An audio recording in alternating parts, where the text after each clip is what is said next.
In the late 18th century, during the pivotal debate over the ratification of the U.S. Constitution, anti-federalist voices like Cato raised substantial concerns about the potential consequences of adopting the proposed constitution.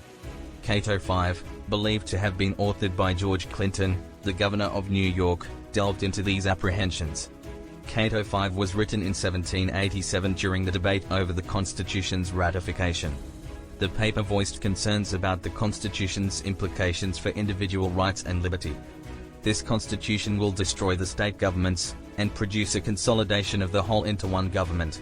In this quote, the author articulated a major concern that the proposed Constitution would lead to the erosion of state governments and the consolidation of power at the federal level. Power is of an encroaching nature and needs to be restrained. The essay emphasized the inherent tendency of power to expand and the necessity of limiting it through effective checks and balances.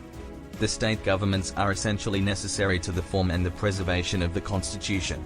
Cato underscored the importance of state governments in upholding the constitutional structure and preserving individual liberties. This Constitution will be to a miracle if it operates without convulsions. The author expressed doubt about the Constitution's ability to function smoothly without causing upheavals and conflicts. There is no power above them to control any of their decisions.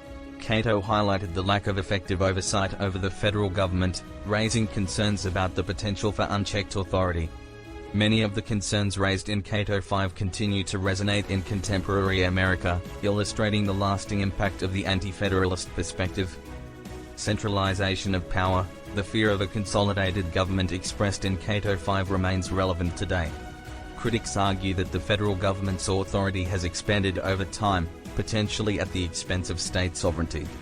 Power and checks. The idea that power requires restraint and effective checks and balances is a fundamental principle of American governance.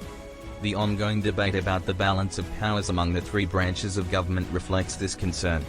Importance of state governments. The continued importance of state governments in shaping policy and governance is evident in modern issues such as healthcare, education, and drug policy, where states often play a significant role.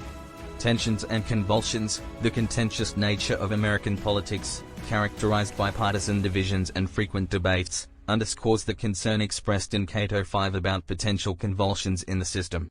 Accountability and oversight. The call for a power that is accountable and subject to oversight remains pertinent today. Issues related to government transparency and accountability persist. Cato 5 serves as a historical document that not only reflects the concerns of its time but also resonates with contemporary debates about federalism, the balance of power, and the preservation of individual rights and liberties.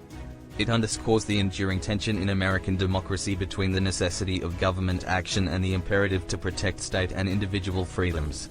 To learn more about both the Federalist and the Anti-Federalist papers, visit A Conscious Conservative at conservativeconscious.blogspot.com.